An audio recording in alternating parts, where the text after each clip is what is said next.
Hi, this is Ben with Novelex Stereophonic. Today we've got a really nice demo here for you. This is an Akai AA-1175 on the bottom and an AA-1200 on the top. These were Akai's top-of-the-line receivers from approximately 1977 to 1979. The 1175 puts out 75 watts per channel into an 8 ohm load, and the 1200 puts out a whopping 120 watts per channel in the same exact form factor. The most unique thing about these receivers is their power supply topology. These use a dual mono type design. Each power amp channel gets its own power transformer and filter capacitors. This is not very often found in receivers of the era. That was more reserved for higher end integrated amplifiers, so this is something that really makes these special. The front panel of these is not going to have as many features and controls as some of the other competitors from the era. But what it lacks for in features and flexibility, it makes up for in sound quality at the price point. These are great sounding receivers that are kind of underappreciated. Okay, I want to take a look into maybe clearing up some possible misconceptions about who ripped off who as far as receiver design goes with these AA series models. The general consensus online is that the AA series looks very similar to early Yamaha CR series receivers. And the common elements are the square-shaped knobs, the small rectangular dial, things like that. And there's a lot of disagreement as to, was it Akai that designed it first and then Yamaha stole it, or was Yamaha making it and then Akai saw it was successful, kind of copied some of that design. I'm not going to pretend to be an expert on this. I wasn't living in the 1970s, but what I do have here is one of my favorite resources for researching vintage hi-fi. So this is an Orion Blue Book from 2001. Anything related to pricing in this thing is basically useless, but it is an excellent reference for when certain pieces were manufactured and which receivers in a certain line are the top of the line. Watts per channel. It's just got some really good references there. So I want to go ahead and dive in and kind of lay out what I think may be some of this progression for Akai design going back to the early 70s. So what I'm going to start out with is a receiver called the Pioneer SX990.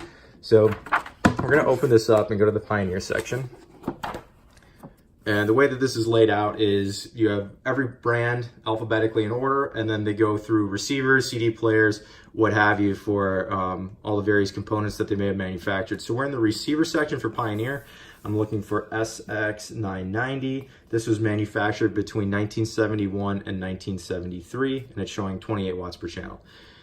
So the distinct features on this one are kind of the way that the dial is laid out, the way the knobs look, and the wood sides. If we go into, let's see, we're gonna go back to Akai, and I wanna look at a receiver that Akai was making called the AA-880. This one was manufactured in 72 to 73, 1 year after that Pioneer unit. But you can see that that there's a striking resemblance. I'm not sure there's anything related to this. I'm just trying to establish that maybe there's a history of Akai borrowing elements from other manufacturers.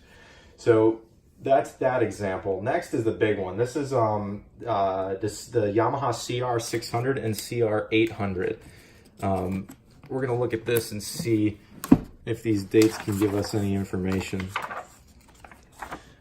So if we look at the CR600, that was 73 to 76. And the CR800, 74 to 76. So when you look at the elements on this, you see those square selector knobs for mode and source and things like that, and then that really distinct rectangular dial with the tuning adjustment outside of the dial range. When we go back and we look at the years for the Akai, we're looking at the 1030, the AA-1030, and the AA-1050. Those were both manufactured 75 to 77, so 1 year after the Yamaha. Now, one of the weird things about this is it seemed like Akai couldn't even decide what they wanted to do with their design. Even though these two receivers are right after each other in progression, there wasn't a consistency on the tuning dial. So on the 1050, the tuning knob is outside of the dial, making it look very, very similar to that CR series.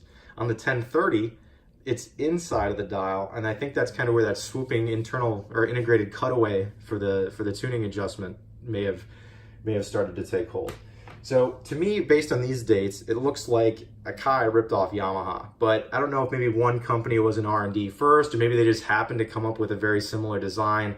You know, maybe that was the type of knob that was available on the market for them for parts. But this is just, you know, just establishing a base point here.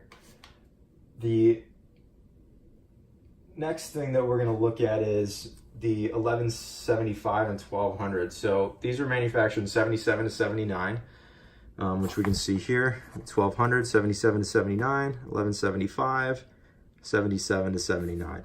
Now there's not a specific Yamaha model to point at here, but I think the influence is already in there because they kept the rectangular knobs. What I do want to point out is that it looks like they adopted a Pioneer style dial, which is almost identical.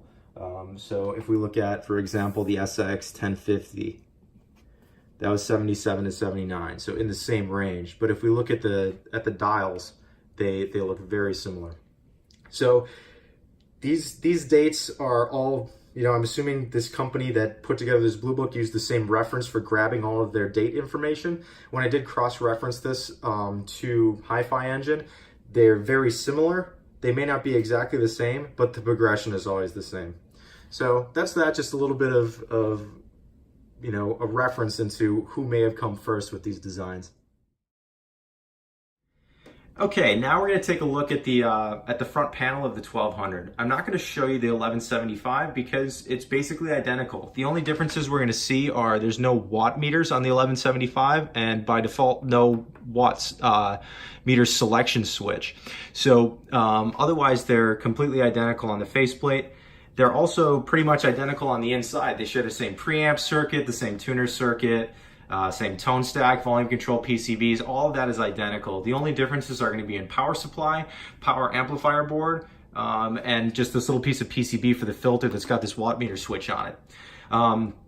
If you're trying to decide which one of these to get, if you can manage it financially and the availability is there for a nice clean unit, go for the 1200. It's always better to collect the top of the line unit. It's going to hold its value better over the years, and it's always going to be the most desirable. So if you have the money and the availability is there, go for the 1200.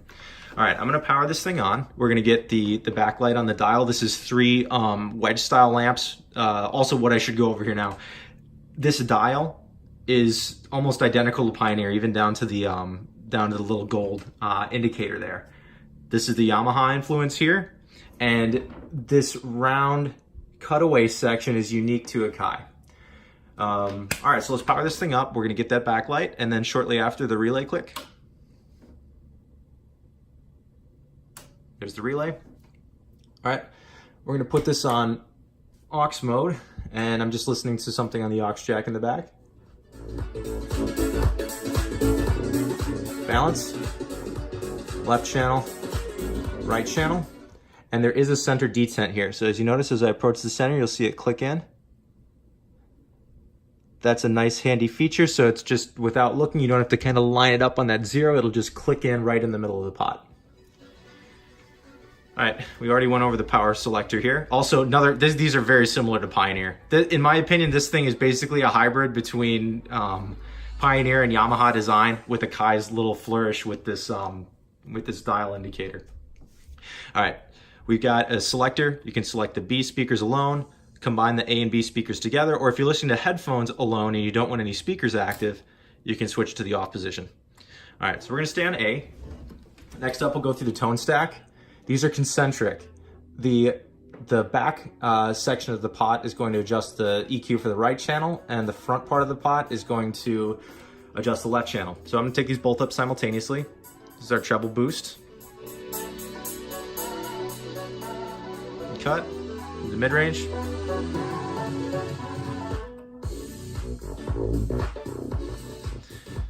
Bass. Take these all back to flat.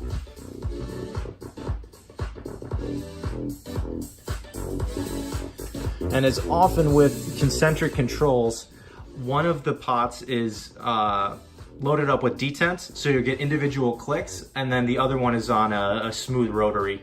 So just be aware of that. One of the downsides of this Akai, pretty much the only downside to me, is there's no tone defeat. On a lot of other receivers at this price point in this area, you're going to have a switch or a knob called a tone defeat that's going to basically bypass this tone stack so that you can send your signal straight out of the preamp without being affected by the tone controls.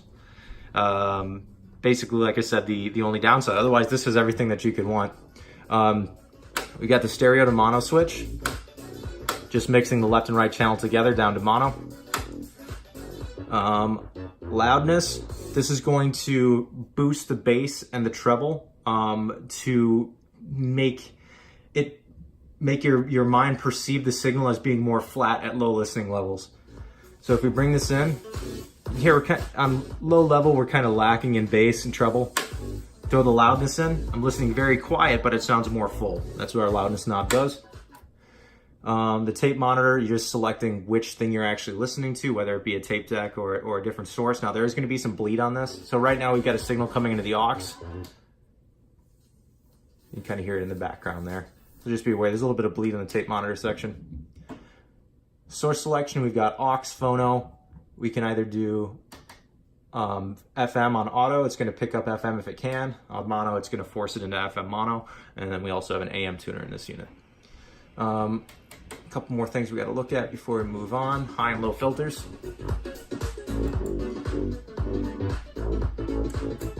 From here it cuts out the highs.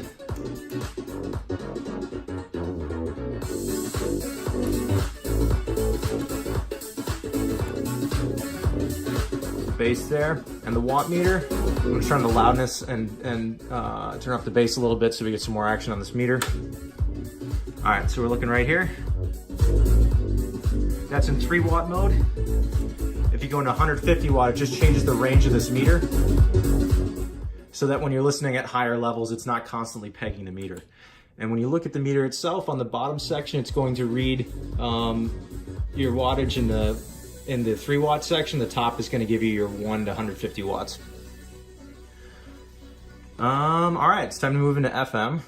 Actually, you know what? Let's go with the phono stage first. So I have a record playing. This is a moving magnet only, right? This is a moving magnet preamp. Right now I'm running a high output moving coil cartridge, so I need to give it a little more gain to get this signal through.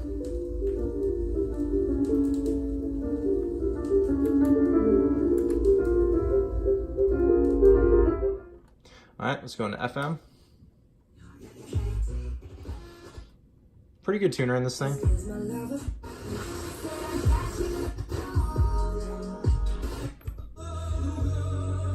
You can see it's easily locking into FM. One of the coolest features of this thing is the adjustable mute circuitry.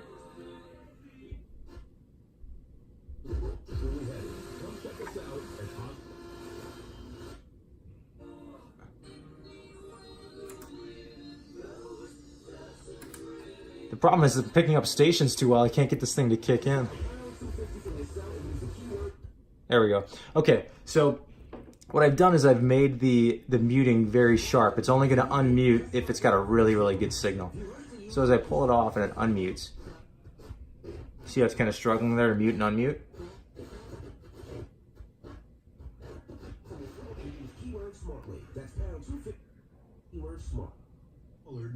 It's just adjusting when the muting circuitry kicks in, and you can obviously bypass that with the button there.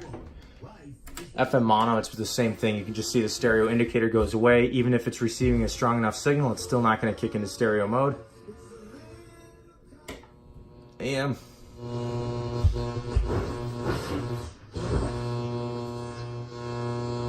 Let's see, we got something in here. Here we go. Try to get people into teaching and things like that. Give them special incentives to help. All right, that's about all we need to see on the front. Next, we'll kick it around to the back and we'll look at what we got available on the back panel.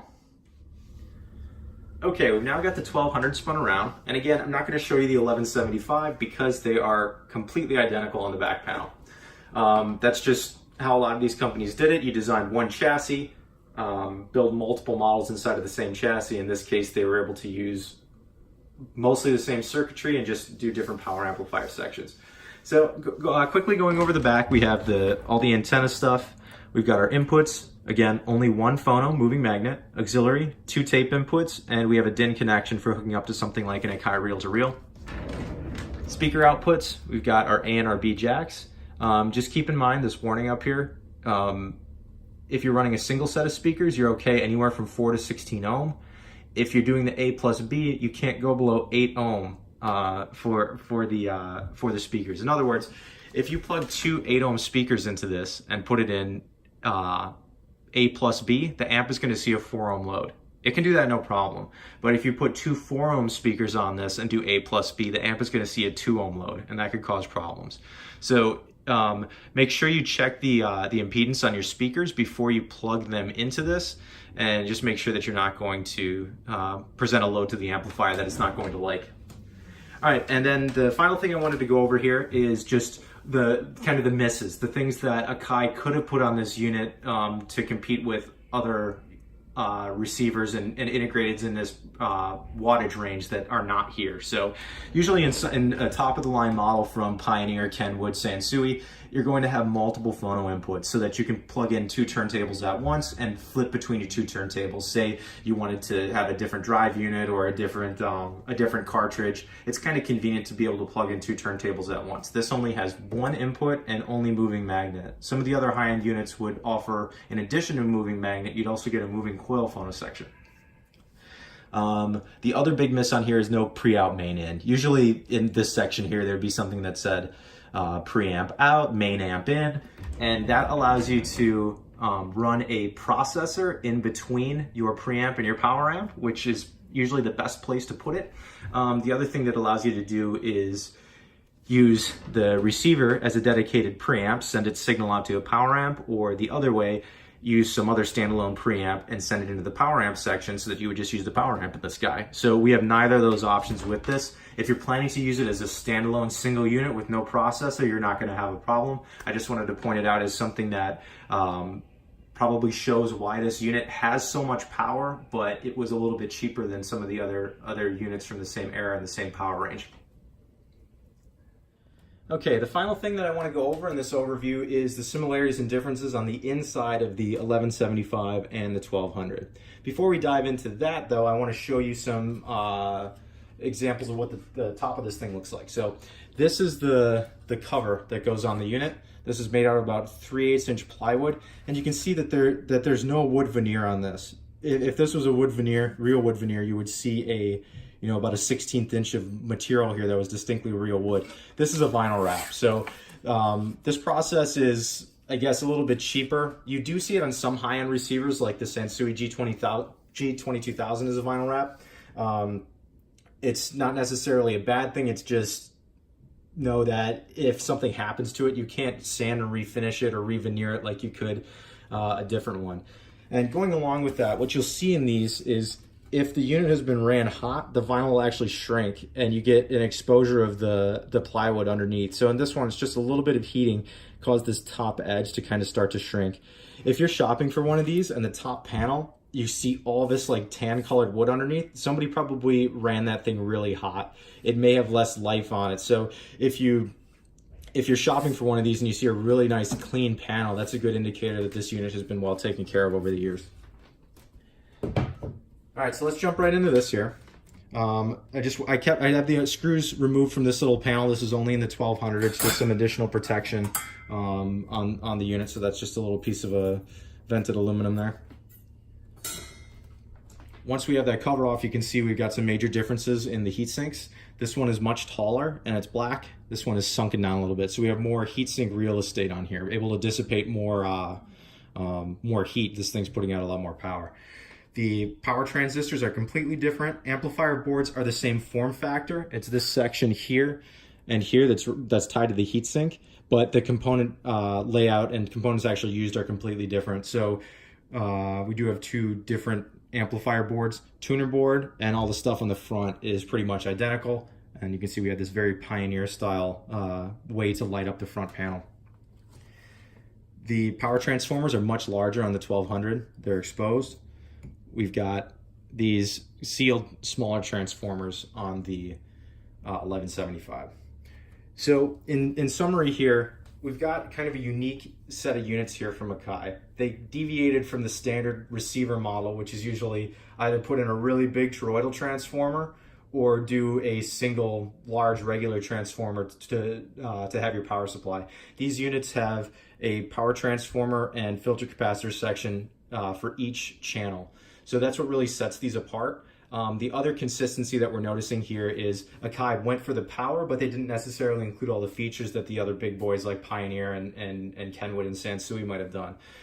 So you're lacking a tone defeat on the front. There's only one phono input and no pre-out main in. Other than that, these things are great receivers to own and collect. If you do have to choose between the two, if you can get a 1200, go for this guy. It's going to maintain its value a little bit better. Nothing wrong with the 1175. And I think that about wraps it up. If you have any questions, just reach out in the comments below.